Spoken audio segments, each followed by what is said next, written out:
What if the belief that you need 20 plus years of experience to become a powerful coach is actually the very thing that's holding you back? Because the truth is that some of the most impactful coaches aren't actually the most experienced. What they are is the most aligned. So there's a quiet myth in the coaching industry that credibility really comes from time served in terms of in the chair in front of your clients.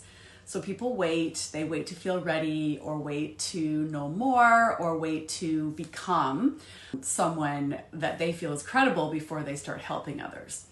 But here's what that creates: hesitation, a lot of self-doubt, and of course, a lot of unrealized potential, because coaching isn't about how long you've been doing something. It's more about how deeply you understand it and how effectively you can actually guide someone else through it.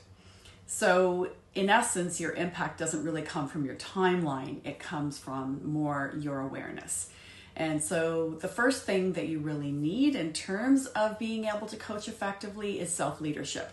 Because if you can't regulate your own emotions, if you're constantly reacting instead of responding, or if you're disconnected from your own conditioned patterns, then it's going to be really tough for you to be able to hold space for someone else. You need to be able to have lived inside that, because powerful coaches don't just teach growth, they embody it. So walk the talk.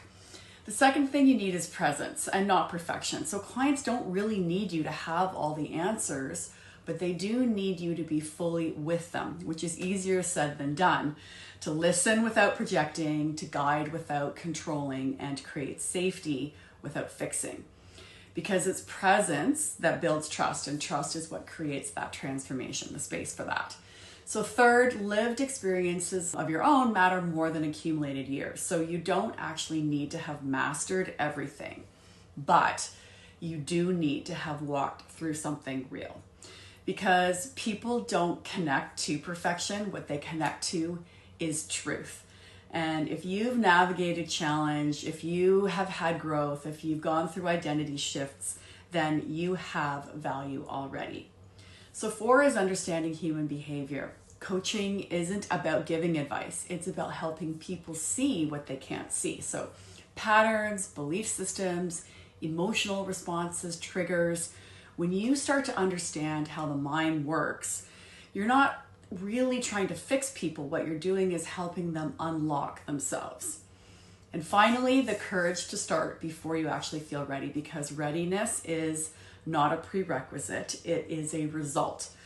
So if you think about every powerful coach that you admire, they all started before they felt fully prepared, and they grew because they started. So no, you don't need 20 plus years of experience to be a coach. You need self-awareness, you need presence, the willingness to do your own inner work, because the real edge in coaching isn't time, it's consciousness.